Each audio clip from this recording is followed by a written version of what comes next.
Hello parents.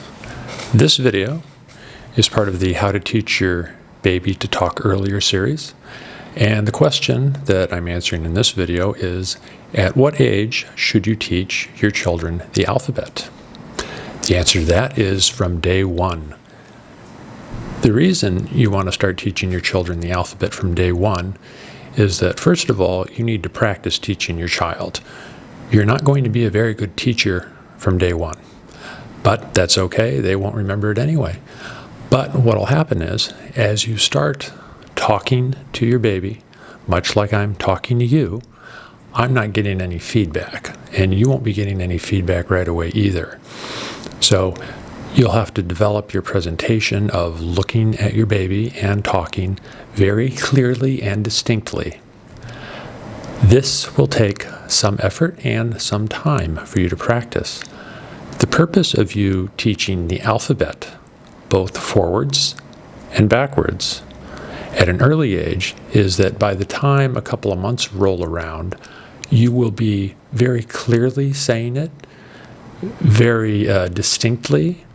They will be used to and developing a memory of you saying the alphabet. So if you waited till they were 4, that's 4 years of time that you have not utilized to help them remember it. And there is an element of usage. Your children will not be using the alphabet very early, but the memory triggers that you put in place at an early age can be drawn upon years later. So Memory Triggers has its own video, but essentially everything that you remember can be retrieved if you have the right trigger. It's sort of forgotten, but not discarded, not trash. You just have to find the trigger that was used along when you remembered that experience, and that's what you use to bring it back.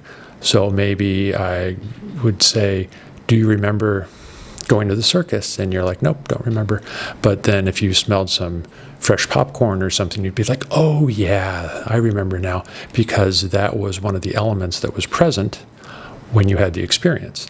And so as you go over the alphabet, both forward and backward, in front of your baby, they will not notice right away. But what will happen is, over a period of time, they will become accustomed to you singing the alphabet and saying it, and it will become something that's very natural to them to start remembering, even though they don't really have the context for it or know what it is. But that doesn't matter. You're putting the memory in place, and they can pull it back later. There are songs I remember from 40 years ago. The issue isn't if I'm using them now. The issue is when the triggers come up, the songs just immediately come to mind. And so you'll find that experience with yourself with other incidents where suddenly, out of the blue, something happened and you had the memory of it again.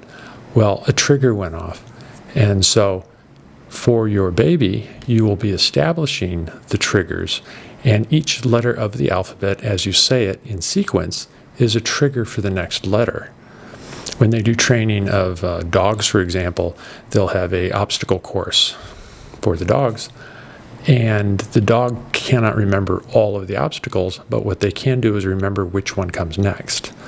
And so even at a very early age, even if your child doesn't know what the alphabet is for or how to say it, they will start anticipating the next letter in the series.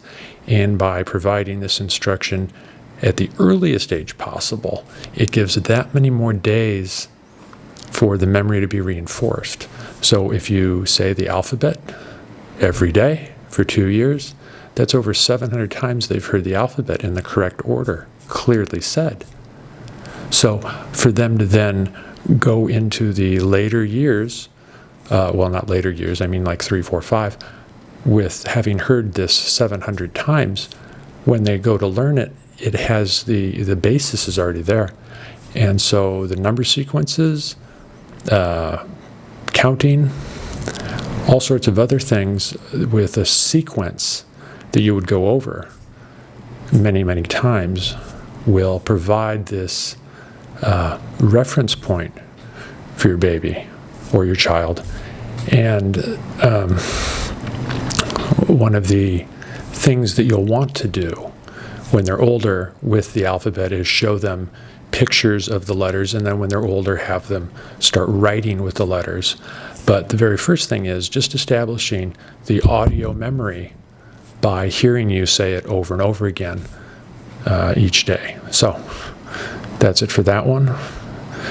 Thank you. Keep the questions coming. If this is helping you out, please subscribe. Please ask questions and comments on the other video for that purpose if there's a question you'd like answered. And thank you very much for your time.